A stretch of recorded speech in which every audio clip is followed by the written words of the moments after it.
All right, you guys, in this video, I just want to give a few tips on how to obtain effective evidence. Because when you are trying to prove your case, always take every factor, every situation that you in as if you are trying to plead your case to the jury. You want them to understand and prove your innocence. So, in order for someone to do that, you have to do things in a way that makes sense to someone who does not know your situation. For an example, we are in this community together. So if someone come across your video and it comes off as you're posting things or things that might come off and say, okay, this person might have a mental disability or maybe schizophrenic or anything like that, it can hurt the whole community because they want to use everything against us to prove their case. So that's why we got to stick together and try to be on the same page and unify the things that we are bringing forth to the platform.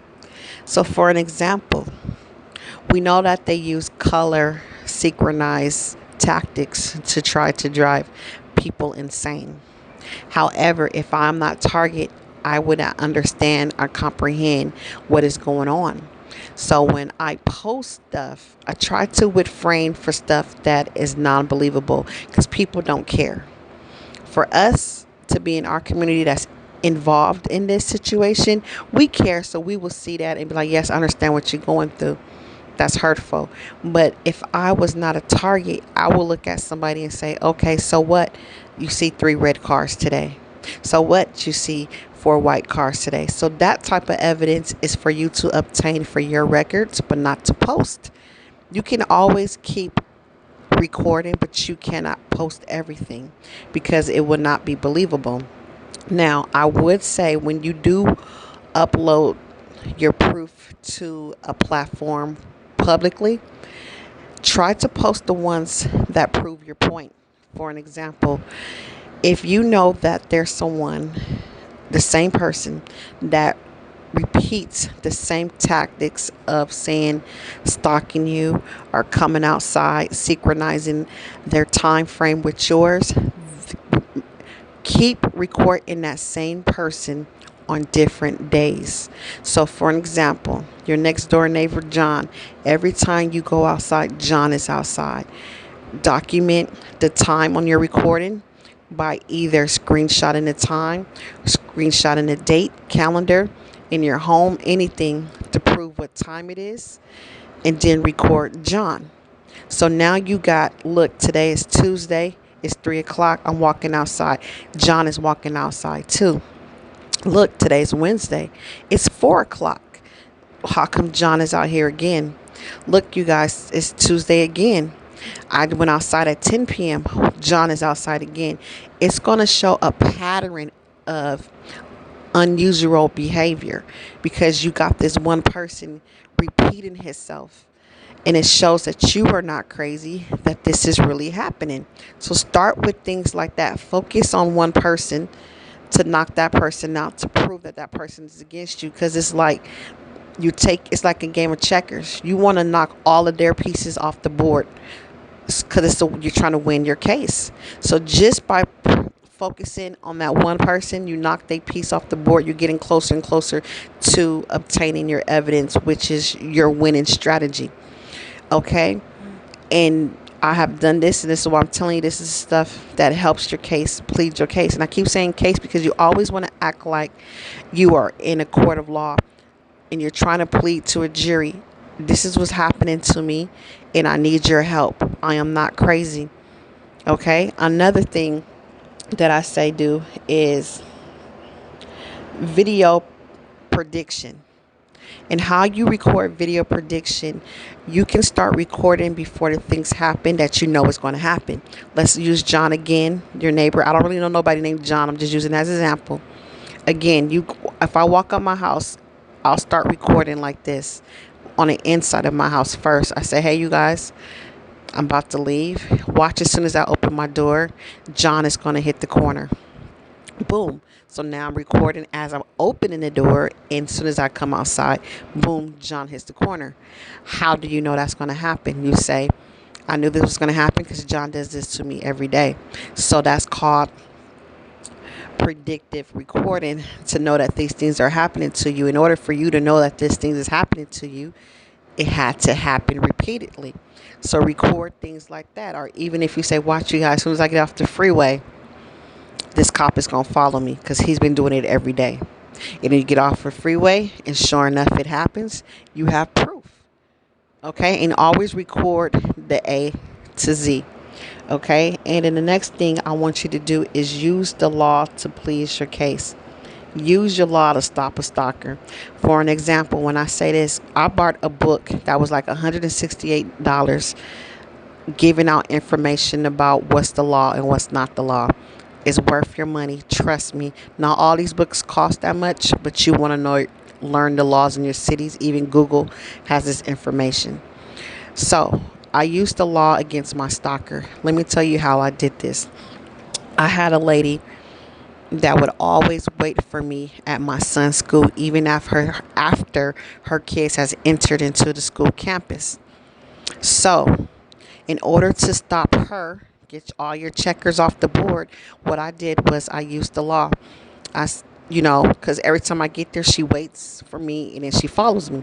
So I went into the school and said, how can you guys allow parents to stand at the school when their kids already have been dropped off? That's unsafe, since there's been a lot of school shootings and all these things are happening to kids being kidnapped. How can that be possible? Once a parent drops a kid off, they need to go home. What can I say? I knew why she was standing there. I didn't want to say, because she's waiting for me. She's stalking me. Keep that out. You just used the law to get them removed. And guess what? They was looking at me like, first they try to plead their case, go, oh, people can stand there. I said, so you right. So I'm going to do the same thing. You know they're already against you. I'm going to do the same thing. I'm going to start standing there every day. And then on top of that, I'm going to bring my friend and we're going to hold a gathering here, because you're saying it's okay. It's not about protecting the kids. It's about making the parents happy, right? And then they looked at me like, next thing I know, guess what?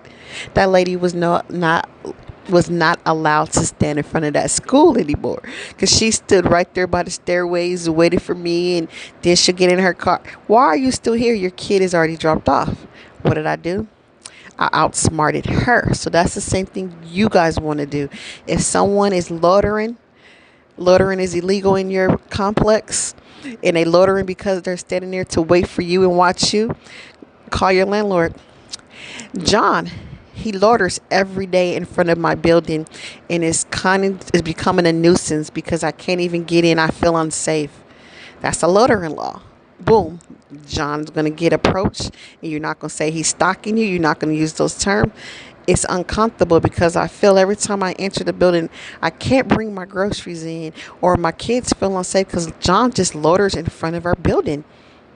Boom. There it is there. So use the law to help plead your case. And overall, I don't know if that's 5. I'm not even counting. I just said the top 5 because in my head, I was thinking that was the top 5. Whenever you are trying to do transactions, whenever you are talking to the police because something happened, always record. Because a lot of times when you go back and listen to the records and then you pull up the laws, they falsified information. A lot of times that happened to me. The police would tell me, well, somebody can stalk you. That's legal. And then I go back and Google and it says that's illegal. So then you'd be like, so you are in on it. And you can use that evidence to, once again, plead your case. Because why would a cop tell you that? And this is a true story.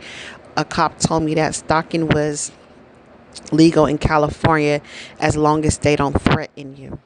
But that is a threat, right? That's a threat to your life because all this sex trafficking and everything's been going on. So I was able to plead my case with that. Okay. Next, always try to stay calm. Stay calm in thinking of your strategies. Never make moves when you are having emotions all over the place. And don't go into public place recording yourself saying, you're following me. You're stalking me. You're harassing me because you look crazy. I'm just gonna be honest. You look crazy when you do things like that because nobody understands. So if you go to every stranger you know and record yourself saying that and then posting it, this is not a dig at anybody. This is just to help because I was in your shoes and I did these things. So last and not least, go with the flow and accept the situation as it is. Don't try to change things as soon as it happened. Think about what you're going to do, strategize, because when you have a a plan, it works smoother and your emotions are calm and it's going to work in your favor. But if you're in a heat of the moment and like, you're following me or you're harassing me or yes, I'm about to, it's not going to work out according to the plans. In the end, you're going to think back like, dang, why did I do that?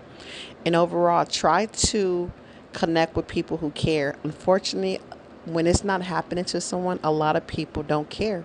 So when you try to cry out to someone about your situation, a lot of people are not listening. I know it's sad, but that's just the things that help me from getting hurt in the end by thinking people care. Unfortunately, they don't.